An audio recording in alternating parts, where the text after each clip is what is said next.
नमस्कार, मी ऋतुजा.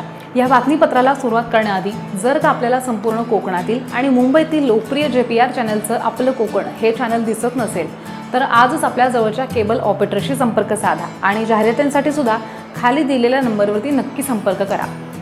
मुसळधार पावसामुळे मोठ्या प्रमाणात दरडी कोसळण्याचं प्रमाण वाढलंय. भूस्खलनाच्या घटना सुद्धा घडतायत. संगमेश्वरमध्ये सुद्धा अशीच काहीशी परिस्थिती निर्माण झाली आहे. कुचांबेमधल्या घरावरती दरड कोसळली आहे. मोठ्या भेगा सुद्धा पडल्या आहेत आणि त्यामुळे दरड पुन्हा केव्हाही कोसळण्याची भीती निर्माण झाली आहे. ही दरड कोसळल्यामुळे मोठ्या प्रमाणात नुकसान झालंय आणि ह्या दरडीमुळे इथल्या घरांना सुद्धा धोका निर्माण झालाय.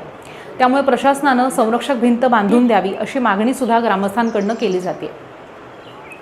भूस्खलनाचा धोका कुचांबे कॉलनीला होत आहे. तुम्ही इथले रहिवासी आहात, काय सध्या परिस्थिती? नाही, परिस्थिती पाऊस अति जास्त झाल्यामुळे इथला जो दरडीचा जो भाग आहे, दोन घराच्या मध्ये जी मोठी एक दरड आहे, ती दरड हळूहळू खाली जोरात पाऊस झाल्यामुळे ती खाली निघून गेली. ती दरड दुसऱ्या खाली जे घर आहे त्या घरावर जाऊन ती बसलेली आहे.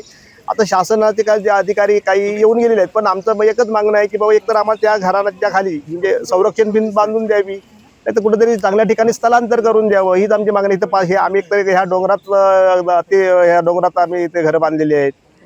अचानक जे धरणातून आम्ही उठून इथं आलो आणि इथं थोडीफार जी जागा होती त्या जागेत अशी घरे बांधलेली आहेत. किती घरांना धोका आहे? इथे 5 ते 7 घरांना धोका आहे.